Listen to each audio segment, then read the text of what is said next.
Cuando alguien, incluidos los filósofos, defiende la belleza pretenciosa de tener hijos, se refiere al placer de verlos crecer, primero niños, luego adolescentes, luego graduados y adultos independientes. Esto ocurre no solo en las clases pudientes sino también, en parte, en los más modestos. Sin embargo, es extraño que, cuando hablan de niños, se detengan inexplicablemente en este punto y nunca se refieran a su declive, a su envejecimiento, a su decadencia, quizás porque piensan que no estarán allí para contemplar este declive. Los padres prefieren no ver el final de este proceso, como si el niño se desvaneciera en el aire. Se omite el aspecto residual de la paternidad, el niño solo se visualiza floreciendo. A la muerte del residuo infantil se le niega toda visibilidad. La consumación de los procesos se disimula como algo sucio e indecente, no digno de mostrarse. Matar a alguien y dar a luz a alguien son dos acciones violentas a través de las cuales, mágicamente, el hombre intenta ponerse en el lugar de Dios. La víctima de un homicidio siempre está indefensa, pero nunca tan indefensa como la víctima de un parto. El parto derrama tanta sangre inocente como un homicidio. Si la procreación es una elección libre, entonces la vida es un dolor fundamentalmente innecesario. Las enfermedades suelen aparecer ante nosotros como algo inesperado, debido al llamado estado predeterminado de buena salud. La dificultad de medir la salud está en que la mayoría de los indicadores existentes son negativos, es decir, sirven para medir la ausencia de salud. La buena salud, por el contrario, puede verse como una anomalía accidental, no como un atributo intrínseco, y menos aún, como un derecho de los humanos. Ante una enfermedad, lo que habitualmente llamamos vida es un esfuerzo por sobrevivir, resistir, mantenerse, perseverar, aguantar. La cuestión ética fundamental consiste en que, como potenciales creadores de la vida de otro ser humano, no podemos hacer predicciones sobre los mecanismos de supervivencia del posible ser, su vulnerabilidad al dolor estructural. No tenemos ningún derecho moral a hacer una predicción estandarizada sobre esta vulnerabilidad. La siniestra felicidad, siniestra y superficial, con la que nuestra sociedad acoge el embarazo y el nacimiento, debe necesariamente confrontar sus propias categorías éticas, si somos profundos en nuestra reflexión. Nuestra organización social asegura críticamente la moralidad de la paternidad, y la procreación se presenta como un valor naturalmente positivo. Por el contrario, cualquier problematización de estos valores se considerará demoníaca. Pero la situación reflexiva es perfectamente clara, o abandonamos el valor de evitar el dolor inútil o problematizamos la moral acrítica de la procreación. Si la reflexión moral ha de ser racional, buscar la verdad, etc., tiene que afrontar esta alternativa. Si la libertad, según la propia moral tradicional, es un valor ético fundamental, la base misma de la ética, hay que ser consciente de que la creación de un niño puede ser la primera gran falta de respeto a la libertad de la persona humana. La cuestión de la libertad adolece aquí del mismo problema que la cuestión del dolor, es una cuestión de valor ético que la ética afirmativa tradicional no puede radicalizar. A la luz de la ontología natural, no es correcto el argumento de que no sabemos nada sobre nuestros posibles descendientes, por ejemplo, sobre la capacidad que tendrán para superar el dolor estructural, porque incluso nosotros no sabemos, por ejemplo, si disfrutarán viajando, trabajando o estudiando lenguas clásicas, si sabemos que serán seres indigentes, decadentes, desocupantes que comenzarán a morir desde el nacimiento, que enfrentarán y se caracterizarán por disfunciones sistemáticas. Que tendrán que constituirse en su propio ser como seres contra los otros en el sentido de lidiar con la agresividad y tener que descargarla sobre los demás, que perderán a los que aman y serán perdidos por aquellos que los aman, y el tiempo tomará todo lo que logren construir. Indudablemente no justificaríamos moralmente el comportamiento de alguien que envió a un colega a una situación peligrosa diciendo, yo lo envié allí porque sé que es fuerte y se las arreglará bien. Las fortalezas del recién nacido no alivian en nada la responsabilidad moral del procreador. Cualquiera respondería, esto es irrelevante. Tu papel en el asunto consistió en enviar a la gente a una situación que sabes que era difícil y dolorosa y la podías evitar. Tus predicciones sobre sus modales de reacción no disminuyen en nada tu responsabilidad. En el caso de la procreación, el razonamiento podría ser el mismo, y de forma notoriamente enfática, ya que en cualquier situación intramundana con personas ya existentes en la que enviamos a alguien a una posición conocida como dolorosa, el otro siempre podría huir del dolor en la medida en que su ser ya esté en el mundo y pueda predecir el peligro y tratar de evitar estar expuesto a una maniobra despreciativa y manipuladora. En el caso del que están haciendo, por el contrario, esto no es posible en absoluto porque es precisamente su propio ser el que se fabrica y utiliza. Por lo que respecta al nacimiento, la manipulación parece ser total. Así, quien haya dicho procrear por amor, como otros matan por odio, podría haber dicho una verdad, pero, sin duda, esta persona no ha dado ninguna justificación moral para la procreación. Decir que has tenido un hijo por amor es una forma de decir que lo has tenido compulsivamente, según los ritmos salvajes de la vida. De manera similar, podríamos amar intensamente a nuestros padres y, al mismo tiempo, considerar la paternidad éticamente racionalmente problemática y visualizar que hemos sido manipulados por ellos. Puedo seguir amando después de haber detectado la inmoralidad, no hay nada contradictorio en eso. Tampoco justificaría moralmente un homicidio diciendo que lo hemos hecho por odio, ni un suicidio diciendo que lo hemos hecho por odio contra nosotros mismos. Algo puede seguir siendo éticamente problemático incluso cuando está guiado por el amor. La gente proclama que la experiencia de la paternidad es extraordinaria y se la recomienda a todos, y denigra a quienes no la han pasado. Pero podemos preguntarnos, ¿extraordinario para quién? Sin duda es extraordinario para los padres. Cuando dicen que no solo estarán felices y satisfechos con la experiencia sino también con sus hijos, no se dan cuenta de la inmensa asimetría y desajuste entre estas dos experiencias, la experiencia de crear y de ser creados. El niño creado se ve obligado a aceptar la experiencia, a hacerla buena e interesante, e incluso extraordinaria. ¿Qué otra opción tendrían? Esta obligación no está presente en los padres, donde la naturaleza extraordinaria de la experiencia es parte de un proyecto atractivo y unilateral. Las situaciones de ambas partes no son comparables. Así, cuando algunos responden, no tiene sentido que quieras demostrar que la vida es mala, usted no puede decidir por su hijo, tal vez les guste vivir, ¿qué significa eso?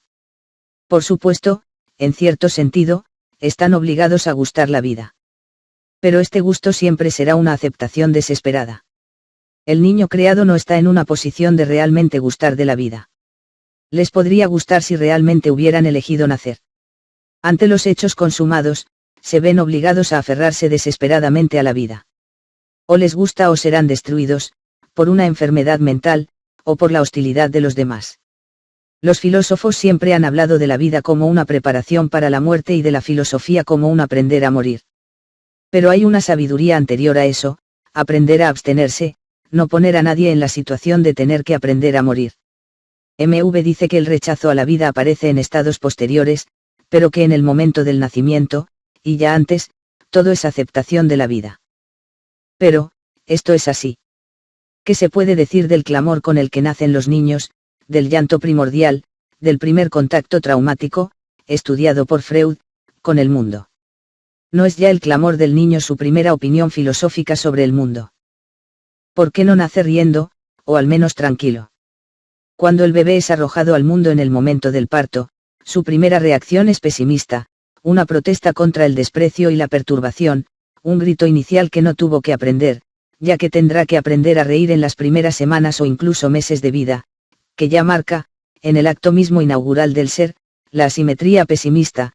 El bebé aprende a reír, pero nace llorando, nace el bebé, forzado por los deseos ajenos, en una desesperación inicial, en un llanto de impotencia hondo y abismal, en un terror primordial que, de inmediato, mediante movimientos, caricias, consuelos, etc., los adultos intentarán suavizar, movimientos que se repetirán a lo largo de su vida, desesperación inicial seguida de comodidades protectoras, pero las comodidades son posteriores a la desesperación es lo primero y las comodidades son las reacciones.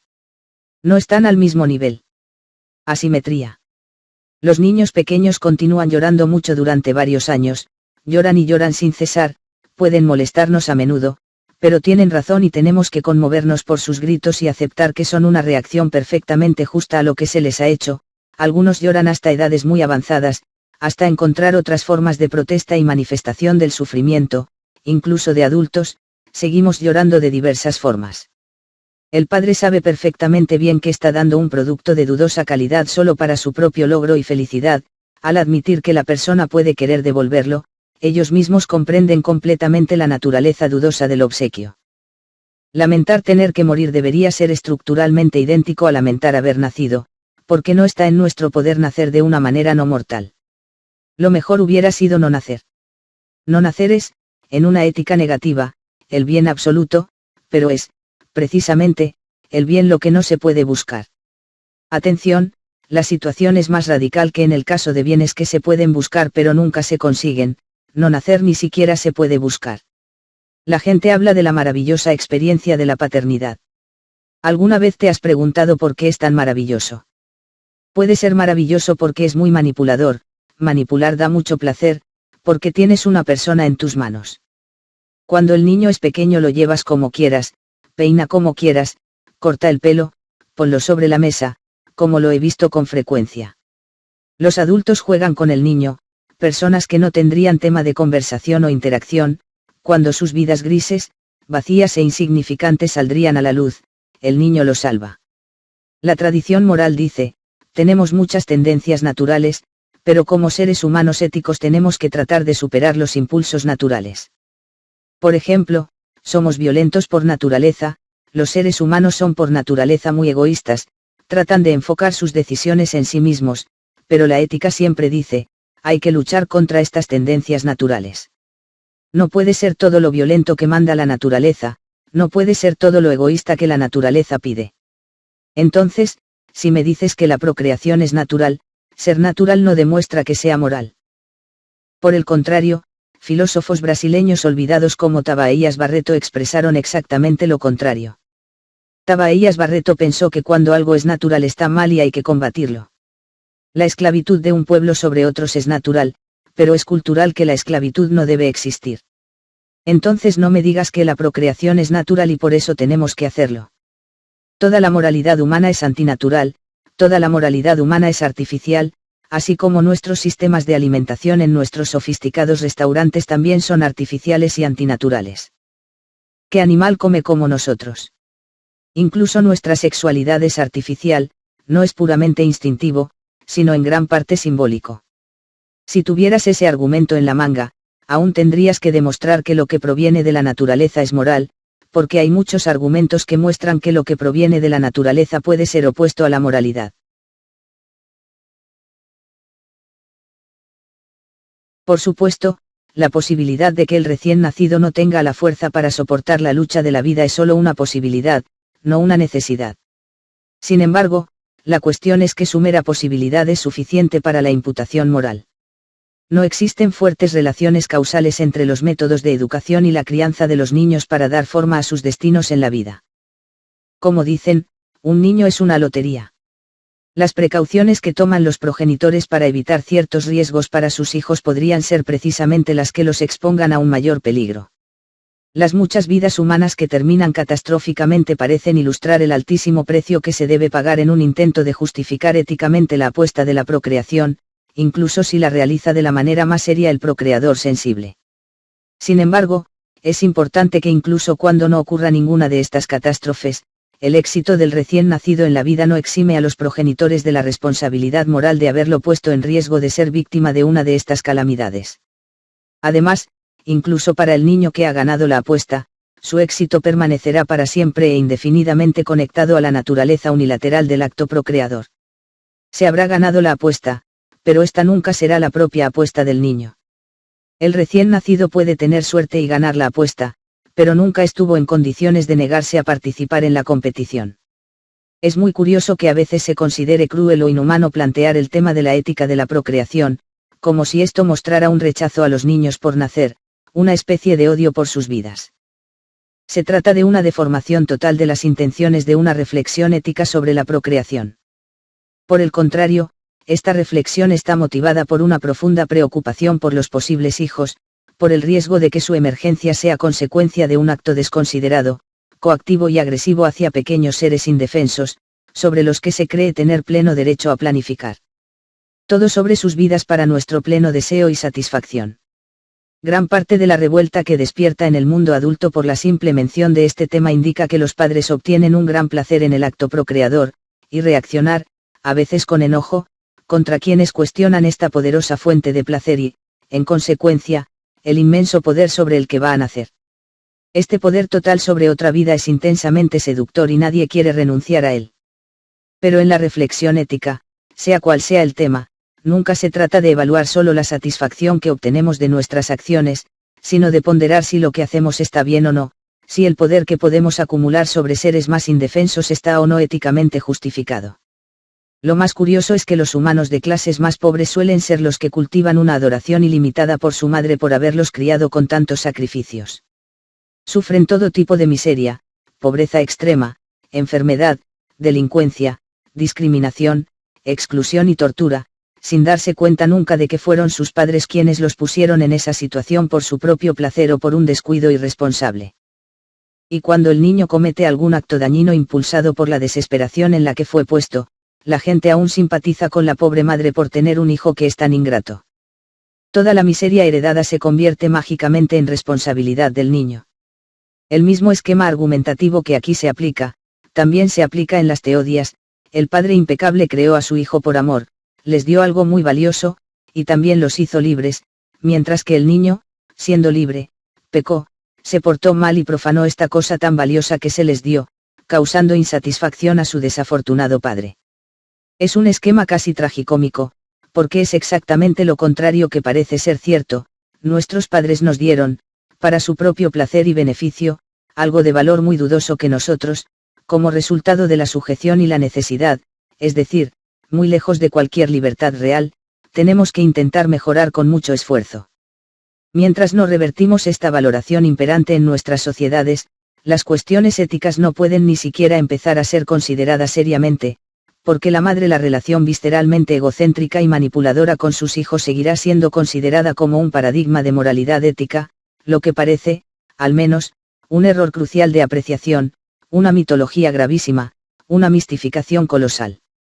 La gratitud eterna está presente no solo en las primeras etapas de la vida, sino a lo largo de la larga dependencia de los niños de sus padres durante los primeros 10 años de vida en los que incluso son objetos de exhibición y en el duro periodo de la adolescencia, en que niños son tratados sin cesar como ingratos, como si nunca hubieran podido pagar su inmensa deuda, todo lo que se compra para ellos, para su futuro, sus estudios, todas esas cosas que el niño nunca pidió, que son parte de una inversión afectiva y económica de los padres, se presenta sin fin y por largos y duros años, como prueba del sacrificio y el amor, como objeto de eterna gratitud, nunca retribuidos del todo por los hijos ingratos. El tema de la paternidad constituye un poderoso mecanismo de poder en el que incluso la violencia física de los castigos y golpizas se justifica a favor de la elevación nunca solicitada de los arrojados al mundo, tratando de construir protecciones para que no sean destruidos por los inmensos.